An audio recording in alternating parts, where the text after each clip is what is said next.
If you've ever thought your family was a mess, let me introduce you to the Wattersons. This isn't just a family with a few quirks. This is a full-blown disaster wrapped in a pink bunny, a blue cat, an orange fish, a 4-year-old genius, and a mom who could destroy the universe if she skipped breakfast. Today, we're diving into the most chaotic, dysfunctional, and downright unhinged moments of Elmore's most beloved nightmare household. Let's start with a classic. The time Nicole Watterson lost her mind over a parking spot. What begins as a routine trip to the mall turns into a full-blown action movie. Nicole is denied a space, and instead of just, parking somewhere else, she goes on an adrenaline-fueled rampage against other shoppers.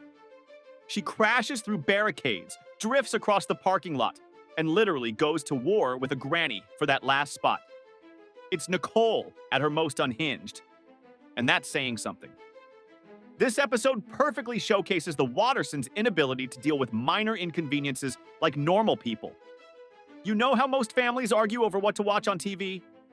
Well, the Wattersons turn that into a literal battle for survival. In The Remote, a harmless disagreement about what to watch spirals into one of the most chaotic and over-the-top wars in Gumball history. It all begins with a simple breakfast discussion. Everyone wants to watch a different show at 8 p.m. Gumball and Darwin want to see their photo on Cutie Pets. Nicole is determined to win a new microwave on Win or Don't Win. Anais needs her fix of Daisy the Donkey, and Richard has been waiting all night for the tearful finale of La Casa de las Lágrimas.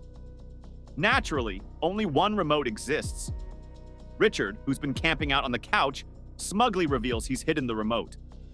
The family descends into a cartoon arms race. Chocolate bribes, wild riddles, stuffed animal hostages, parking lot chase scenes, and one incredibly unnecessary building leap by Nicole. They finally get a remote from the store, only to realize it controls a garage door. Turns out Anais played them all. She orchestrated every twist, from faking a remote with a calculator to feeding Nicole false info. The final shot? Anais, victorious, watching her show in peace while the rest of the family screams in helpless rage.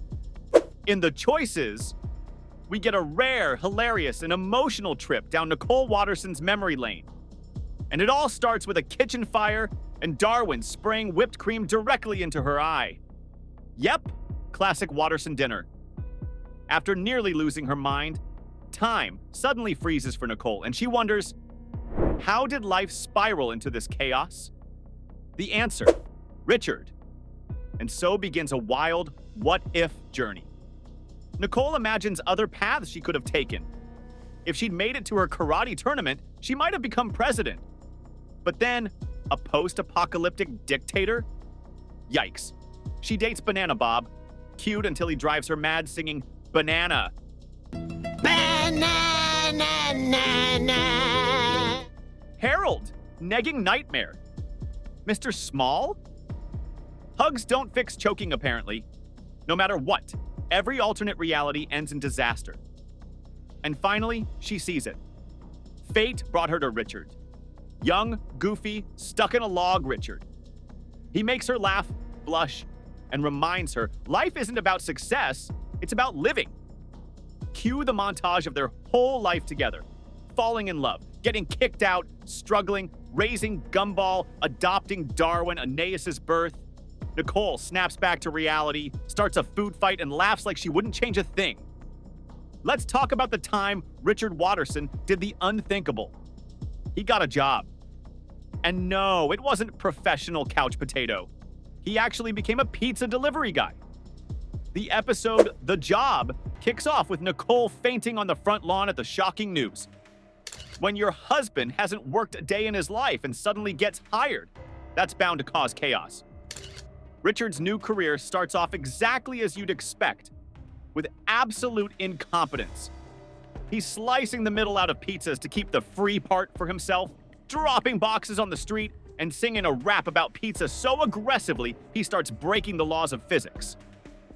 Gumball and Darwin, horrified yet intrigued, step in to help.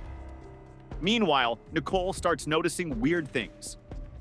Tap water, floating, time bending. Her children trying to convince her everything's fine while a tornado of pepperoni looms in the distance.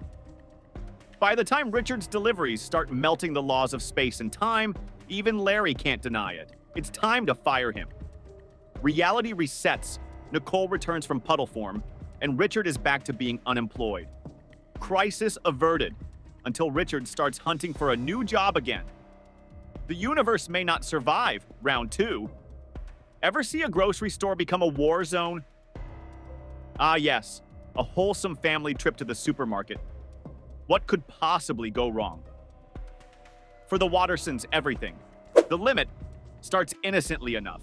Just Nicole trying to buy groceries while her kids beg for candy like sugar-starved gremlins. She shuts them down hard. But Richard, he cracks faster than a creme brulee under pressure and hands them a chocolate bar like a clueless enabler. When Nicole insists grocery shopping is about family time, the kids erupt into full-blown chaos mode. Public tantrums that could make even the calmest yoga instructor throw their kombucha across the aisle. Nicole sends them to the car for time out, but that's just the beginning. Gumball, Darwin, and Anais turn into Ocean's 3, scheming their way back in with disguises, distractions, and candy smuggling operations. Richard joins in because of course he does. Each plan fails more spectacularly than the last. Finally, Nicole hits her breaking point, literally transforming into a rage-fueled supermom monster with glowing eyes and Hulk strength. She rampages through the supermarket, unstoppable even by security tasers. But when she sees her reflection and realizes what she's become, everything stops. The Wattersons reconcile and get candy, and a permanent supermarket ban. Just when you think the Wattersons couldn't possibly get any more chaotic, you are completely wrong. It all starts with Richard driving the kids to school, if driving means blindly following a GPS that wants to end them.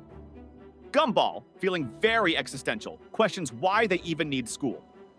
Richard, in classic dad logic, explains that school leads to jobs, jobs earn money, and money buys things, which gives other people jobs. Gumball's brain explodes from the cycle, and he decides he's done with society. Enter Idaho, Elmore's most old-school potato. Gumball is instantly inspired by Idaho's no-tech, no-frills lifestyle and convinces the family to live the simple life. Step 1, toss out the furniture. Step 2, sit in the backyard with a potato and suffer. They play old-timey games like Rough and Tumble, sing awful folk songs, and try to eat real food, which basically tastes like sadness. But just as everyone starts enjoying the peace and bonding under the stars, Gumball gets busted in the middle of the night, secretly binging junk food and video games. Idaho joins him and ends up in a coma. True chaos. The Wattersons speed through town to save their starchy friend, eventually planting him in a dirt bed on his family's farm like a literal vegetable spa. He pops up fully healed. But when Idaho's uncle invites them to stay forever, the family nopes out real fast and drives straight to Joyful Burger. Back to regular dysfunction. The prank episode takes their antics to a whole new level. It all begins innocently enough at the breakfast table, where Richard swaps sugar for salt in Gumball's cereal, leading to a chain reaction of vomiting and laughter.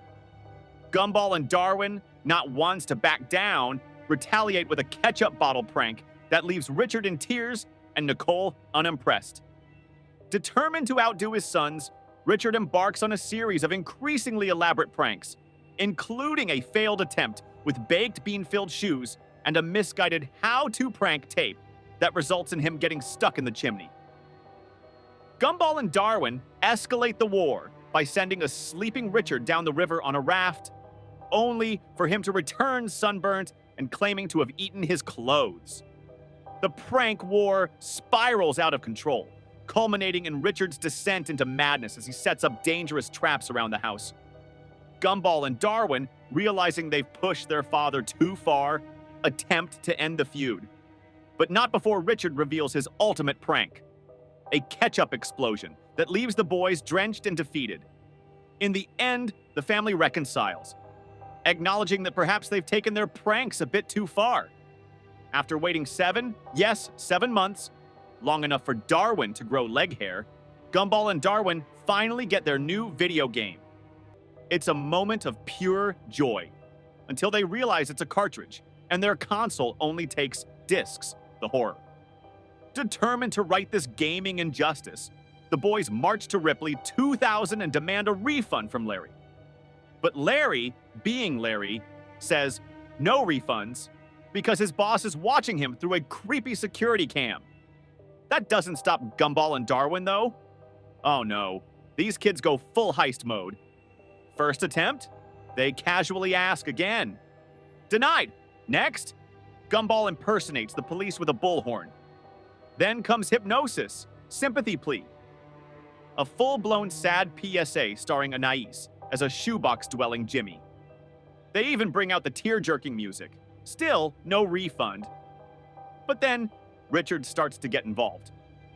He puts on a biker jacket, Sharpies on a tattoo, grows a mustache, and raids the store. It works. Until the tiny teddy bear manager shows up and absolutely wrecks him. But Gumball and Darwin, they grab the store's security footage and blackmail their way to a 1% discount.